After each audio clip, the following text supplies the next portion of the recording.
Judges chapter 19. A Levite and his concubine. In those days Israel had no king.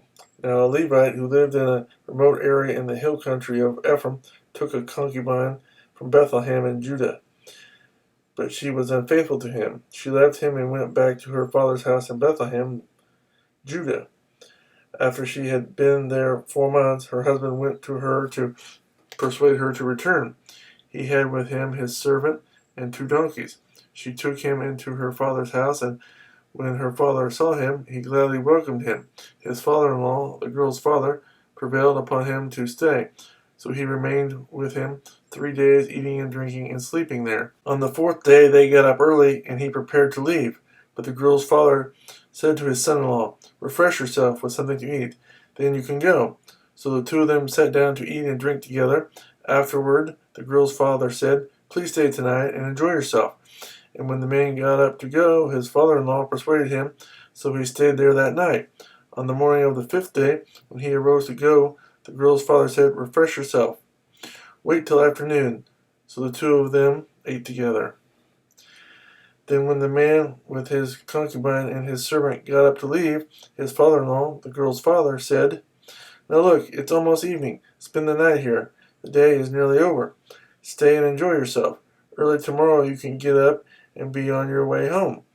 But unwilling to stay another night, the man left and went toward Jebus, that is Jerusalem, with his 2 saddled donkeys and his concubine. When they were near Jebus and the day was almost gone, the servant said to his master, "Come, let's stop at this city of the Jebusites and spend the night." His master replied, "No, we won't go into an alien city whose people are not Israelites. We will go on to Gibeah." He added, "Come, let's try to reach Gibeah or Ramah and spend the night in one of those places." So they went on, and the sun set as they neared Gibeah in Benjamin. There they stopped to spend the night. They went and sat in the city square, but no one took them into his home for the night. That evening an old man from the hill country of Ephraim, who was living in Gibeah, the men of the place were Benjamites, came in from his work in the fields.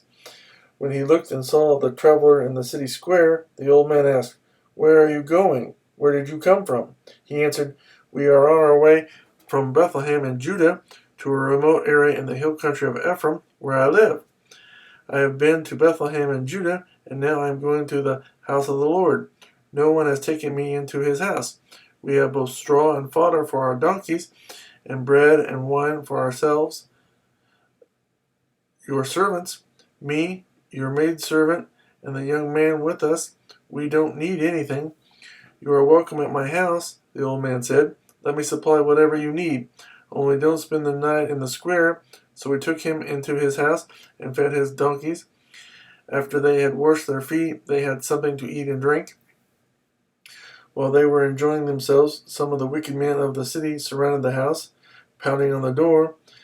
They shouted to the old man who owned the house, "Bring out the man who came to your house so we can have sex with him." The owner of the house went outside and said to them, "No, my friend, don't be so vile. Since this man is my guest, don't do this disgraceful thing. Look, here is my virgin daughter and his concubine. I will bring them out to you now, and you can use them and do to them whatever you wish. But to this man, don't do such a disgraceful thing."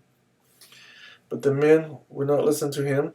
So the man took his concubine and sent her outside to them, and they raped her and abused her throughout the night, and at dawn they let her go.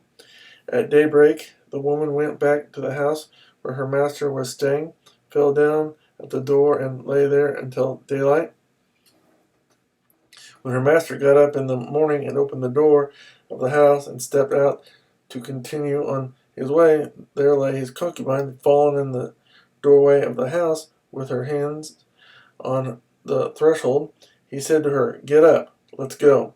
But there was no answer. Then the man put her on his donkey and set out for home.